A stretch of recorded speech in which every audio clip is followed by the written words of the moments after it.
অনেক সময়ই আমরা কোনো কাজ করব বলে স্থির করি, কিন্তু শেষ পর্যন্ত তাতে সাফল্য পাই না। একটুর জন্য কাজটি অসম্পূর্ণ থেকে যায়। জ্যোতিষশাস্ত্রে অসম্পূর্ণ কাজ সম্পূর্ণ করার জন্য বিশেষ কিছু টোটকার উল্লেখ আছে। বিশেষ করে সপ্তাহের 7 দিন যদি এই টোটকাগুলি পালন করা হয়, তাহলে যে কোনো কাজে সাফল্য আসবে। কোন কোন দিন কোন কোন নিয়ম পালন করবেন তা জানতে হলে আজকে ভিডিওটি সম্পূর্ণ দেখুন। জয় মা দুর্গা চ্যানেলে আপনাকে স্বাগত জানাই। ভাগ্যকে পরিবর্তন করার খুব সহজ কয়েকটি পদ্ধতির কথা বলতে চলেছি আজকে ভিডিওটিতে। সপ্তাহের 7 দিনই আপনি সাফল্য পেতে পারেন যদি আজকের বলা টোটকাগুলি পালন করতে পারেন। তাহলে চলুন জেনে নেওয়া যাক কোন কোন বার কী টোটকা পালন করবেন। রবিবার দিন কি করবেন? রবিবার সকালে উঠে সূর্য প্রণাম করুন। এমনটা নয় যে আপনাকে এই কাজটি শুধুমাত্র স্নান সেরে করতে হবে। ঘুম থেকে উঠে আপনি বাড়ির পূর্ব দিকে চলে যান, অর্থাৎ আপনি যেখানে দাঁড়ালে সূর্য দেবতাকে দেখা যাবে। তারপর সূর্যদেবের উদ্দেশ্যে আপনার প্রণাম উৎসর্গ করুন। রবিবার দিন কোনো কাজে বেরোলে রাস্তায় কোনো দরিদ্র ব্যক্তিকে সাধ্যমতো কিছু দান করতে পারলে ভালো হয়। রবিবার যে কোনো কাজে সাফল্য পেতে নিজের কাছে একটি পান পাতা রেখে দিন। সোমবার দিন কি করবেন? সোমবার শিবের পুজো করুন। শিব মন্দিরে গিয়ে পুজো দিতে হবে এমনটা নয়, আপনি আপনার নিজের বাড়িতে সাধ্যমতো শিব পুজো করুন। ফুল চন্দন দিতে না পারলেও শুধুমাত্র ধূপ এবং দীপ দেখিয়েই ভক্তি সহকারে শিবের আরাধনা করুন। এতে দিনটি শুভ হবে। পারলে সাদা রঙের পোশাক পরুন। সোমবার কাজে বেরোনোর আগে নিজের মুখ আয়নায় দেখে তারপর বেরোন।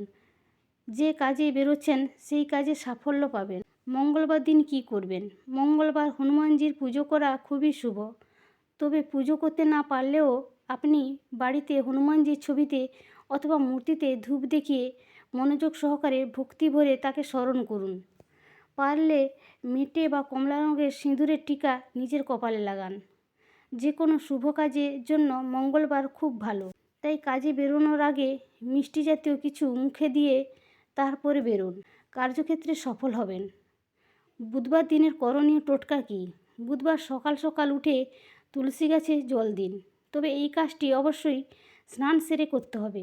সারাদিন ভালো কাটবে। তাছাড়া এই বুধবার দিন যে কোনো সবুজ কিছু খাদ্য পাখিদের খাওয়ান, অর্থাৎ সবুজ রঙের দানাশস্য। বুধবারে কাজে বেরোনোর আগে খোসা সহ মুগ ডাল বা ধনেপাতা মুখে দিয়ে বেরোলে কর্মে সাফল্য পাবেন। বৃহস্পতিবার দিন কোন উপায় পালন করবেন? বৃহস্পতিবার লক্ষ্মী দেবী বা ধনকুবেরের পুজো করুন। অর্থের পাশাপাশি কর্মেও উন্নতি ঘটবে। সকালে স্নান সেরে কাজটি করুন। পুজো মানে আপনাকে পঞ্চমকারে পুজো করতে হবে এমনটা নয়, শুধুমাত্র ভক্তি সহকারে ধূপ দীপ দেখালেই হবে। পারলে এই দিন হলুদ রঙের পোশাক পরিধান করুন। বাড়ি থেকে কাজে বেরোনোর আগে মিষ্টি দই বা সর্ষের দানা মুখে দিয়ে বেরোলে শুধু কর্মে সাফল্য নয়, ঘরেও কোনো না কোনোভাবে অর্থ আসতে পারে। শুক্রবারের টোটকাগুলি জেনে রাখুন। শুক্রবারে পারলে সাদা রঙের মিষ্টি বা ফুল অথবা চাল মন্দিরে দান করুন। যে কোনো মন্দির হতে পারে, তাতে কোনো সমস্যা নেই। আপনার বাড়ির পার্শ্ববর্তী যে কোনো মন্দিরে আপনি দান করতে পারেন। কাজে বেরোনোর সময়ে মুখে মিষ্টি দই দিয়ে বেরোন। শুভ কাজ সুসম্পন্ন হবে। শনিবার সপ্তাহের শেষ দিন কি করবেন? শনিবার দিন শনিদেবের মন্দিরে কালো তিল দান করুন। তবে এই দানের কাজটি শনিবার দিন সন্ধ্যের সময় করুন, ভালো ফল পাবেন। এই দিন সকালবেলা আপনি কাক বা কালো কুকুরকে কিছু খাবার খাওয়ান। এই দিন সকালবেলা এই কাজটি করলেই হবে, দ্রুত ভাগ্য পরিবর্তন হবে। শনিবার দিন কাজে বেরোনোর আগে মুখে আদার কুচি রাখুন, আপনার কাজ সফল হবে। আজকে ভিডিওতে বলা টোটকাগুলো প্রতিদিন করুন আর দেখবেন খুব তাড়াতাড়ি এর উপকার পেতে শুরু করেছেন। যেদিন যে কাজের কথা বলা হয়েছে ওই দিন ওই কাজ বা কাজগুলি করে যান।